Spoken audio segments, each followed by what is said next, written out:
which players playing in Super Bowl 55 are the players that you should be paying attention to? The players that are not the big names, not the marquee, not the headliners, no Patrick Mahomes, Tom Brady, Rob Gronkowski, Tyreek Hill, Travis Kelce. Everyone's talking about Jason Pierre-Paul and Shaq Barrett.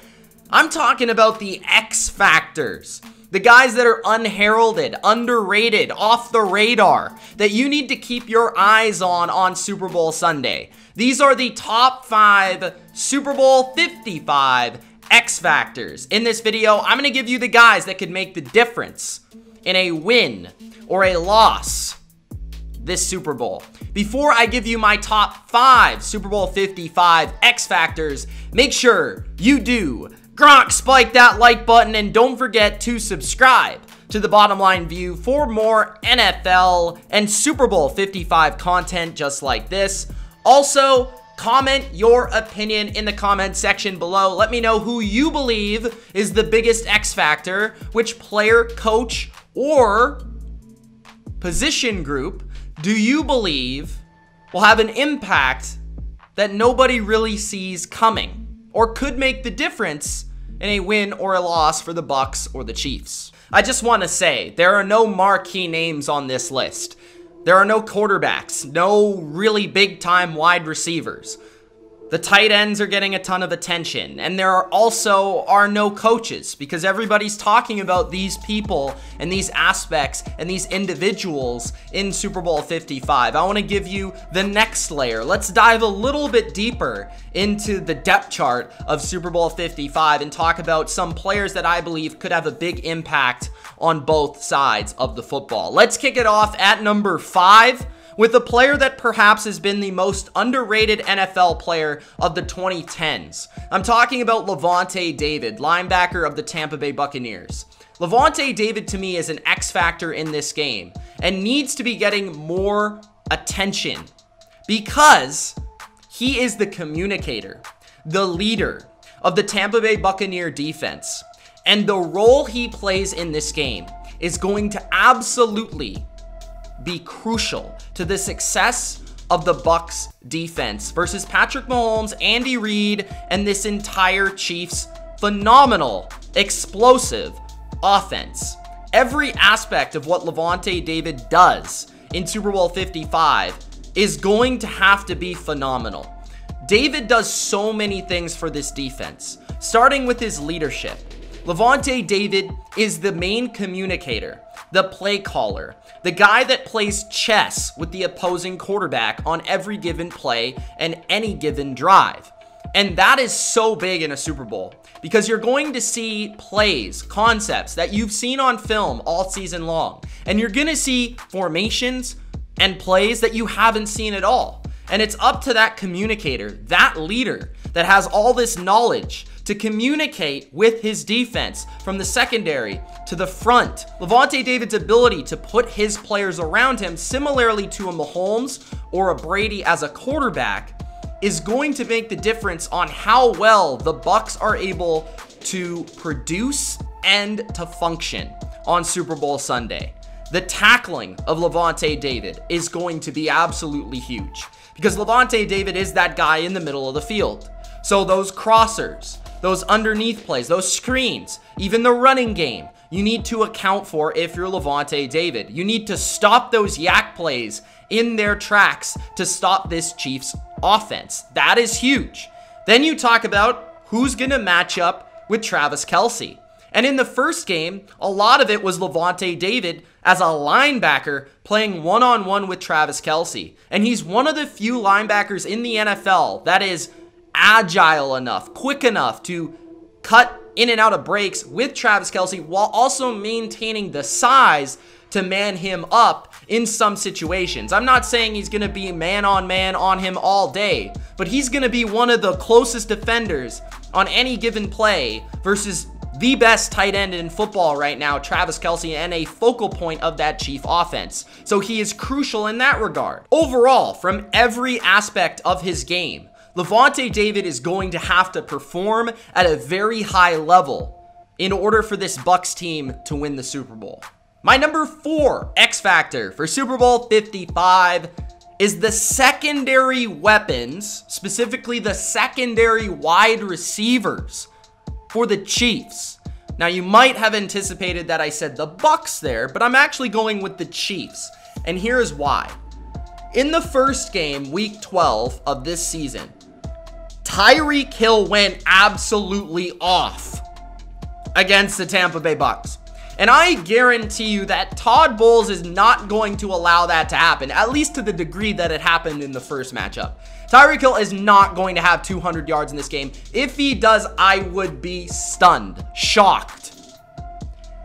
This is why the Chiefs' other weapons, other receivers, are going to have to step up in big moments. It seems like in every Super Bowl, the team that gets the guy that maybe comes out of nowhere, or that X factor wide receiver or tight end or running back that just makes a few big plays in a course of a game, is the one that's able to, at the end of the day, win the Lombardi Trophy.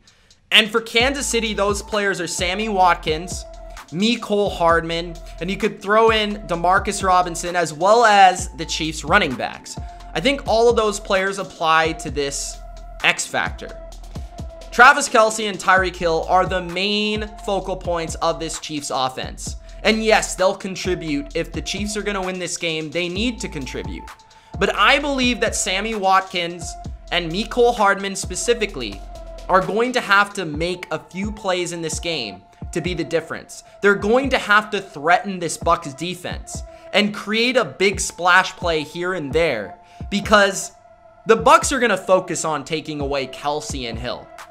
And if those playmakers, Hardman and Sammy Watkins specifically, cannot contribute in the passing game as receivers, or maybe Hardman even as a runner or returner, that is just going to allow the Bucs to completely focus all their attention on two playmakers, two players, and not really care about the rest. Take some chances on the rest. And if the Bucs are able to take chances on these secondary playmakers without those guys, Watkins and Hardman, making them pay, it's going to be a long day for Mahomes. He's already dealing with two backup tackles. He's dealing with an offense that's very one-dimensional.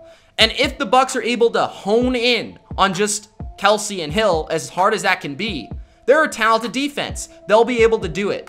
But if Hardman and Watkins are able to contribute, that is going to be really difficult for Tampa Bay to spread all their resources to contain all of these players and all of these explosive elements to this offense. Sammy Watkins has not played all playoffs long. We saw what he could do on the big stage in the Super Bowl last year versus the 49ers. Big element to their win. And Mecole Hardman has had huge moments in these playoffs. Those players are going to have to come through big in Super Bowl 55, in my opinion, for the Chiefs to be able to outduel the Bucs. My number 3 X factor for Super Bowl 55 is the Chiefs secondary, specifically the corner position, but basically the Kansas City Chiefs secondary minus Tyrann Mathieu, because everybody knows about Tyrann Mathieu. Everybody talks about Tyrann Mathieu. He's a phenomenal player and playmaker and will have an impact on this game, no doubt about it. But it's the other players that need to rise to the occasion of the Super Bowl and play big versus Tom Brady, Mike Evans, Chris Godwin, and this dynamic passing offense of Tampa Bay. I'm talking about corners that are underrated, unheralded, and not a lot of people talk about. Bashaud Breeland, L'Jarius Sneed the rookie, Charvarius Ward, Daniel Sorensen, Thornhill. These guys are all playmakers, and they need to rise to the occasion, specifically if they go with the game plan that they had in the first matchup, which was a lot of blitzing, which means a lot of stress on the corners on the outside to win their one-on-one matchups. They did that also a lot on Buffalo, and they were able to rise to the occasion and win that matchup versus the Bills. If the Chiefs' corners and safeties win their one-on-ones, win when they play man-to-man, are physical, get in the face of these wide receivers, and don't allow big plays down the field, the Chiefs will win this game. The game almost hinges on who can make more plays. The Bucs wide receivers and tight ends, or the Chiefs corners and safeties. Because I don't believe the Chiefs will have much success just rushing 3 or 4 players. They will have to send pressure after Tom Brady, and they love to blitz. So when they do, can these corners hold up in man? It's a big question, but if they do, the Chiefs probably win. My number 2 X Factor for Super Bowl 55, let's flip it to the other secondary. I'm a big believer in coverage. Everybody is talking about the pass rush of Tampa, and there's good reason for it. Shaq Barrett, amazing. Jason Pierre-Paul, unbelievable. Ndamukong Suh, the return of Vita Vea, it's well warranted. I get it. And 100%, the biggest matchup in the game is Shaq Barrett and JPP. But that to me is not an X factor because so many people are talking about it. So let's talk about the back end of the Bucs defense, because that's really the position that everyone says, they kind of suck. You know, they're overrated, or they don't hold their end of the bargain. And they have a lot of pressure facing them. There are a lot of young players, a lot of players that not a lot of people know, and they are going to quickly provide some names to a casual audience that maybe these people have never heard of. I'm talking about guys like Antoine Winfield Jr., the phenomenal rookie. I'm talking about Jordan Whitehead, who's had an incredible playoff run. Cornerback Carlton Davis, who may be a revenge game for him. Jamel Dean, who didn't suit up in the past Week 12 game. And Sean Murphy-Bunting, who's one of the first players in NFL history to get an interception in his first 3 playoff games. All of these players are going to absolutely play a huge role in defending Patrick Mahomes, Tyreek Hill, Travis Kelce, and this offense. And these guys, first and foremost, cannot shy away from this unit.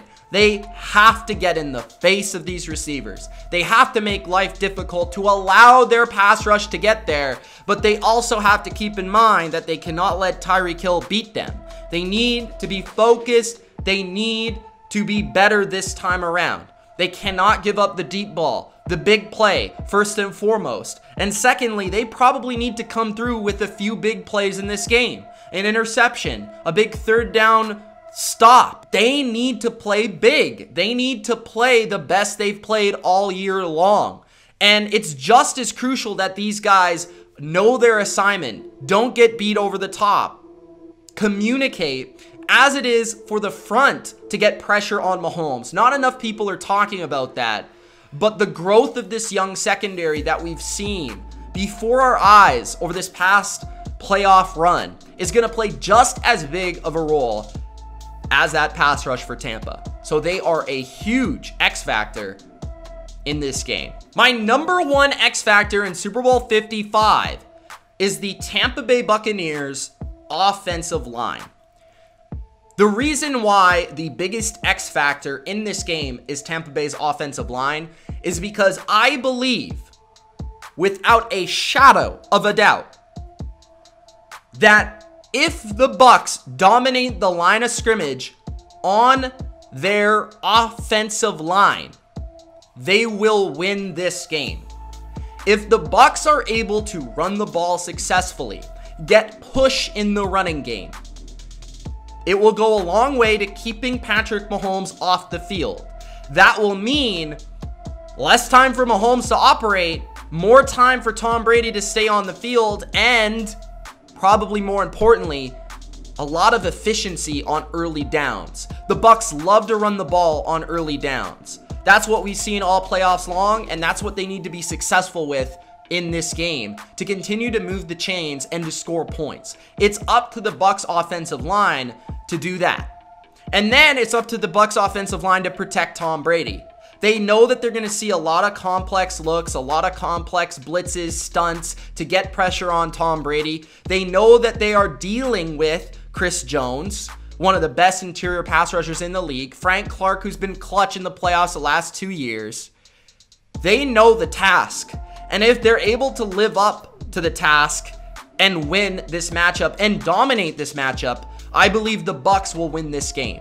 So to me, the biggest X factor in this Super Bowl, bar none, is how that Bucs offensive line performs.